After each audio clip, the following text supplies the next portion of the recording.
Thank you, Chairman. I've got two questions for David. Please just give me a thumbs up of what you think the canola producers this year is going to get $1 per ton price. Canola.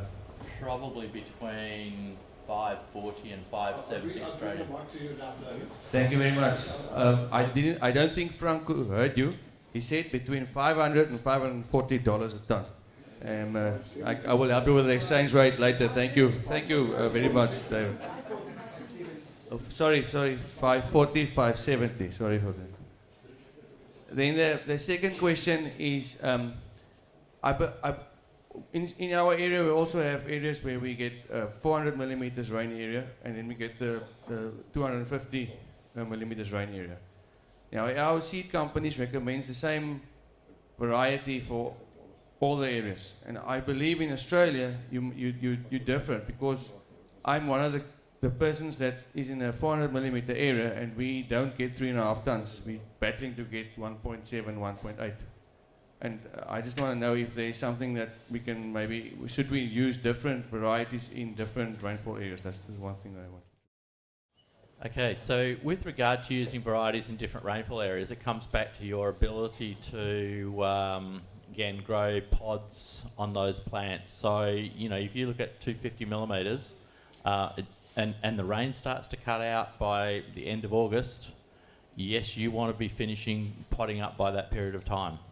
Generally, you know, the experience in Australia, well, certainly Western Australia, is if you're in a high rainfall area, you can often go through till the end of August, start of September, before you see any significant heat stress or water stress. And I'm looking at locations probably about the same degree of latitude as what you've got here. So if I go down to places like Narrogin and Katanning, which are the same latitude as here, very similar rainfall, with soils which range between about 50 centimetres of effective soil down to about 80 centimetres of effective soil, with early planting time. Later maturing varieties are generally preferred. And yes, yield potentials are running at between 2 and 2.5 tonnes per hectare.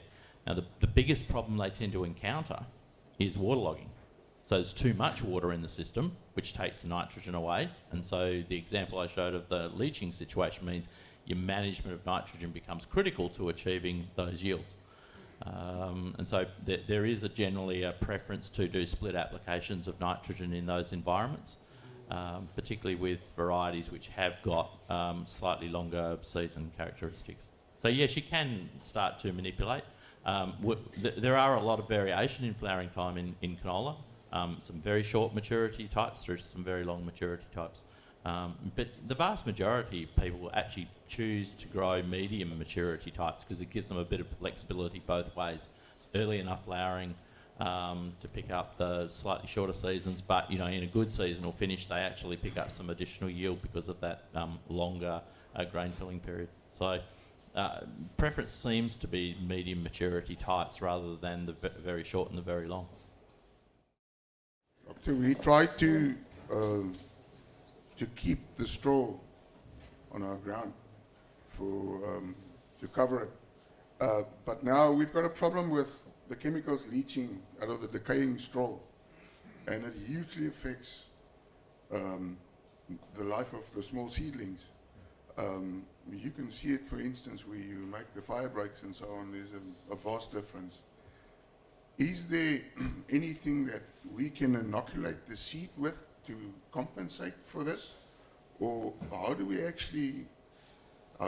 fight this? Because if you want to keep ground cover, yeah, we bug it because we have in this part of the Western Cape, we have a very dry summer, and those detrimental chemicals only start leaching once the rainy season starts. And really, it's a no-win situation for us if we want to have the maximum ground cover and have a go at the ryegrass with different chemicals in a typically canola year. What do you suggest we do about this? That was an easy question, I'm told. Can't wait to get a hard one. Look, it's one of the most difficult problems that you're likely to encounter because it's quite common in Western Australia. the classic response has always been burn, because it gets rid of all of those allele chemicals, particularly if you're coming out of a barley stubble, where you've got and we quite regularly now are producing 6 and 8 tonnes of stubble per hectare. So you can imagine the amounts of chemicals that are coming out. People have tried different things. People have tried, for instance, sweeping the straw aside so as to actually plant the seed in a narrow band where there's no stubble. It's not particularly successful, because the big issue is if you're having narrow row spacings, well, all you do is sweep it onto the rows. People have been taking off a lot of straw, just baling it, so reducing the amount, putting the straw into header trails and then actually taking it off. So around me, for instance, there are big stacks of straw just sitting on the side of paddocks, and part of the reason is to allow easier planting, but also to reduce the impact of those chemicals. It doesn't always work. It's quite interesting. The picture I showed you there of the poor germination was actually in a wheat stubble, which had most of the straw removed from it, and yet the crop was still coming up poorly. And I saw quite a lot of crops there this year like that, because we had 6 months of no summer rain, planted the canola straight into stubble, it rained onto it, and straight away you put the allele chemicals straight onto the emerging seedlings, and you got a lot of paddocks which were very poor. Contrast, you could go and find paddocks which have been burnt, and canola came up beautifully, and it just shows you the difference between the two. There's another thing which is actually occurring in that environment, in that the stubble actually is locking away a lot of nitrogen. And one of the ways that people have tried to overcome it is to actually put more nitrogen into the system early, in order to overcome the tie-up of nitrogen that's occurring because of the stubble. And that's something that's been seen quite commonly for people who go into no-till systems or reduced disturbance systems. The straw actually takes about 4 years to come into equilibrium, and I don't know where you are in your system, whether you've just started or a long way in. But the tie-up of nitrogen can be a significant impact, particularly with very high stubble loads. There's certainly nothing I know of that you can put onto the seed that will enhance its vigour under those circumstances. I know people have talked about everything from seaweed extract and various things that can promote the germination, but I've got no idea whether it would work on canola seed in those situations. Being such a small seed, it's very, very prone to, sort of toxicities from a range of components. And it also has a root system which is, tends to spread laterally very quickly. So it'll go and search for moisture where you probably do have those chemicals. Chris might like to comment, because I think you've got, probably seen some of these things too. Yeah, look, I think what David said about management, when farmers get into well, part of it's rotation. So where you put your canola in rotation. So that's one way that farmers manage it, particularly when you get into South Australia, where we have a lot more pulse crops in our rotation. And so there's been a push to putting canola after pulse, as opposed to canola after cereal. But yeah, when it gets really bad, they just burn. During the break, I had a question, David. Why are you guys not working on lupins anymore? I'm getting distracted. Okay, just to tell you something, we are working on lupins. Okay, we have 2 breeding programs, one on narrow-leaf lupins, which is run out of the Department of Agriculture at the moment, and one on the Alwis lupins, so the large-seeded ones. Both of them are producing varieties which have high levels of tolerance to anthracnose and continue to have strong disease management. Both of them have yield as a target, and the latest varieties coming out of Western Australia, the latest variety called Barlock, has yields which are of the order of about 20 to 25% above the varieties that we introduced 10 years ago. And there seems to be no reason why lupin yields will be limited for the near future, because it's a relatively young crop. There's a huge amounts of genetic diversity that we can extract. Probably our biggest limitation is we've only got one breeder left. So that sort of tends to slow you down. We still do work on lupins in rotations. We still do work on herbicide management of weeds in lupins, not as much as we used to do in the past, because we've now got sort of more established products. The other area we tend to look a bit more at now is the use of lupins to go into human food uses, and we have quite a big program in that space because of the positive health benefits of lupin cotyledons and meal, etc., on human health. So we are focused on lupins quite strongly.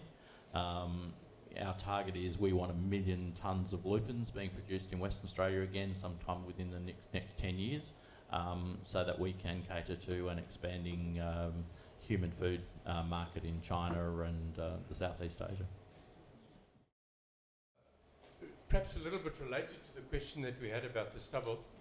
I know that trifluridine usage is on the decline because of increasing resistance, but the guys that still use trifluridine, specifically in canola, I'd like to know how they apply it. And then just as a side question, I'd like to know what you're going to charge me for exclusive distribution of the new chemical when you've developed it for canola.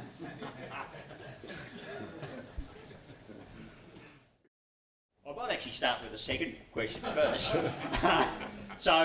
Look, I mean, the work we're doing on new chemicals is being paid for by farmers deliberately so that it's going to be as freely available as possible. And their attitude is for us to get products in faster. So the company who got that chemical, they will get the information first. Now, they might then decide to license it to somebody in South Africa. That will be their business, and not mine. So we're really trying to just get new products in faster for our growers because, otherwise we're going to lag behind what's happening in North America where the focus is on corn and soybeans, and we don't grow corn or soybeans.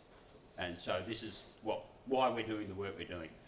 So the first question about trifluridine. So our farmers who are using trifluridine have a very specific sowing system, and it's typically what we call knife points or narrow points. And so these are a narrow point, and what they do as you're sowing is that they move soil out of the furrow and they put it on the inner row. So you actually have a speed you have to go depending upon your soil type to get that throw right. And what we do is that we're spraying that product down onto the soil where the ryegrass seed is. So it's right in contact with the ryegrass seed, and then we're covering it to make sure it doesn't disappear. And those are the two crucial things.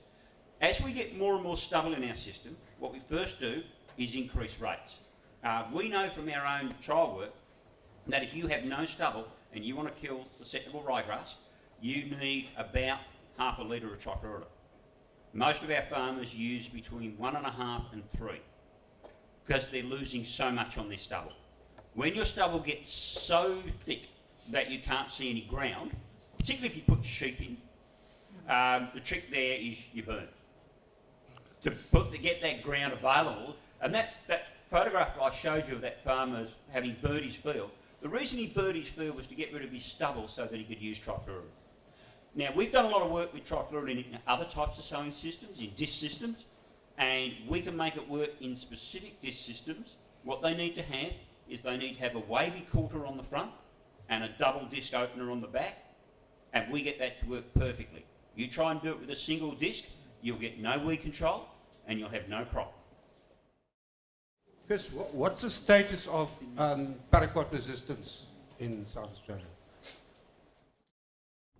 So we've had paraquat resistance in Australia for a long time, and it's been in barley grass species, which are self-pollinated, and it's turned up principally in our lucerne production system, where they are using paraquat for winter cleaning every year for 25 years in a row, and then wonder why it doesn't work anymore. But recently, we've started picking up some paraquat resistance in ryegrass. Initially, it came from our pasture seed industry, where they were using paraquat to winter clean their pasture seed. Again, most of the growers who had a problem had been in the pasture seed industry for 40 years and managed to use up every herbicide they had. And indeed, one of the populations we have has resistance to glyphosate, paraquat, all the grass herbicides, the triazines, amitrole. There is something else in there. Trifloridin, we take that as a given in South Australia. They used up every herbicide. That field is no longer growing pasture seed. They grow wheat. And they grow wheat because they've still got some herbicides they can use. So it's becoming now a problem in our vineyard area. So we've got a population from Western Australia, from a vineyard that got glyphosate resistance in the middle 1990s, so shortly after we first turned it up. And so 14 or 15 years of Paraquat, they're now starting to see Paraquat resistance. And now some area we worked in 1997, 1998 with great growers in the Coonawarra, those growers are now telling me that Paraquat's not working as well. And so they're starting to get Paraquat resistance, but it's been, for them, 16, 17 years of Paraquat over and over again. So I think it shows you our risk that if we just turn to one other herbicide, and that's what we're going to do forever, we're going to break that herbicide too. And that's why we want these other practices in place. And where we are using the same herbicide, we want it to be used in a very strategic way, so that it's actually got a purpose in our system, and we're not just throwing it out because we've got some weeds. We're actually putting it there as a way of stopping seed set. Thank you very much. I think key message is probably manage your margins. They are tighter in the next 2 or 3 years. Diversification is good. Alternatives are good. Livestock, don't throw that away as an option. I think those are the key messages from my side. I think one of the key messages about managing herbicide-resistant weeds that we've learnt is, diversity. Diversity of crops allows you diversity of practices and diversity of herbicides.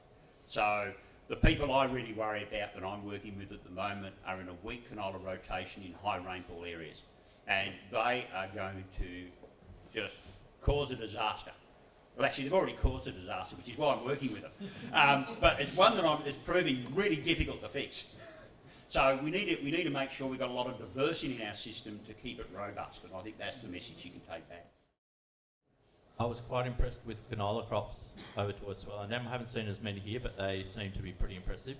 But what I did notice in a lot of wheat crops, and I don't know how reflective this is that the very patchy nature of the wheat crops, the waterlogging issues that were present, probable nutrient deficiencies are present as well, is that there is probable reasonable scope for yield improvements to be had just by fixing some of those problems. And it won't just happen in the wheat, it'll happen in canola and other crops at the same time. And it's exactly what happened in Western Australia. As soon as we move to intensive cropping systems, the depletion of nutrients starts to appear very, very quickly. Often shows in wet years more than what it does in dry years. So you should be seriously thinking about applying better, really good diagnostics to soils and to plants to see what's going on.